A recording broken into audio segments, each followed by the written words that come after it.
સુરત પોલીસનો 13 તુજકો અર્પણ કાર્યક્રમ યોજવામાં આવ્યો। અમરોલી ખાતે કાર્યક્રમનું આયોજન કરવામાં આવ્યું હતું, જ્યાં એડિશન સીપી કે.એન. ડામોર અને ડીસીપી ઝોન 5 રણવીરસિંહ ઝાલાની ઉપસ્થિતિમાં યોજાયો। ઝોન 5માં સમાવિષ્ટ પોલીસ સ્ટેશન દ્વારા ઘરફોડ અને ચોરી જેવા ગુનામાં રિકવર કરાયેલ 1.14 કરોડનો મુદ્દામાલ પરત કરાયો અને અલગ અલગ મૂળ માલિકોને કાર્યક્રમ અંતર્ગત તેમનો જે મુદ્દામાલ હતો તે પરત કરવામાં આવ્યો। સોનાના ઘરેણા, રોકડ રકમ, મોબાઈલ, 18 જેટલી 4 વ્હીલ કાર મળી 1.14 કરોડનો મુદ્દામાલ પરત કરાયો હતો।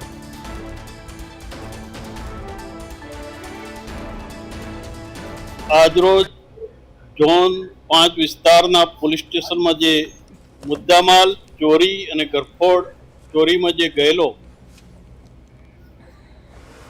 એ પરત કરવા 13 તુજકો અર્પણનો કાર્યક્રમ રાખવામાં આવેલો। આ કાર્યક્રમમાં અમારા સુરત શહેરના પોલીસ કમિશનર માન્ય શ્રી અનુપમ ગેહલોત સાહેબનું સતત માર્ગદર્શનથી કોર્ટના સંકલનથી આજરોજ 1,14,00,000ની આસપાસનો મુદ્દામાલ પરત કર્યો છે। એમાં ખાસ કરીને 14 4 વ્હીલર વાહનો છે, એમાં એક ઓડી ગાડી છે, 306 જેટલા મોબાઈલ છે, બાકી 23 લાખની આસપાસના ઘરેણા પરત કરવામાં આવેલા છે। મારા ઘરે 10 એપ્રિલના રોજ સવારે મળસ્કે ઘરફોડ ચોરી થયેલી હતી। તિજોરી કબાટ તોડીને મારે ત્યાંથી 20 થી 22 તોલા સોનાની ચોરી થયેલી। અંદાજે 50,000 રૂપિયા રોકડની પણ ચોરી થયેલી હતી। ઉત્તરાયણ પોલીસ મથકમાં મેં સવારે ફરિયાદ નોંધાવેલી। ઉચ્ચ પોલીસ અધિકારીઓનો કાફલો તરત જ મારા ત્યાં ઘટના સ્થળે આવી ગયો હતો।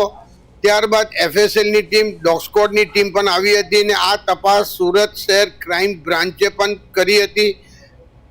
પોલીસ કમિશનર અનુપમસિંહ ગેહલોતની રાહબરી અને માર્ગદર્શન હેઠળ ક્રાઇમ બ્રાન્ચ અને ઉત્તરાયણ પોલીસે PI બારડ સાહેબ, DCP ક્રાઇમના વડા ભાવેશ રોજિયા સાહેબની સહકાર અને મહેનત થકી આ ગુના ડિટેક્શન થયેલું હતું અને 2 ચીખલીગર આરોપીઓની ધરપકડ કરી અને મુદ્દામાલ રિકવર કરવામાં આવ્યો હતો। જે સંદર્ભમાં સુરત શહેર police commissioner, DCP crime branch total અને ઉત્તરાયણ પોલીસ બારડ સાહેબની ટીમનો આભાર માનું છું।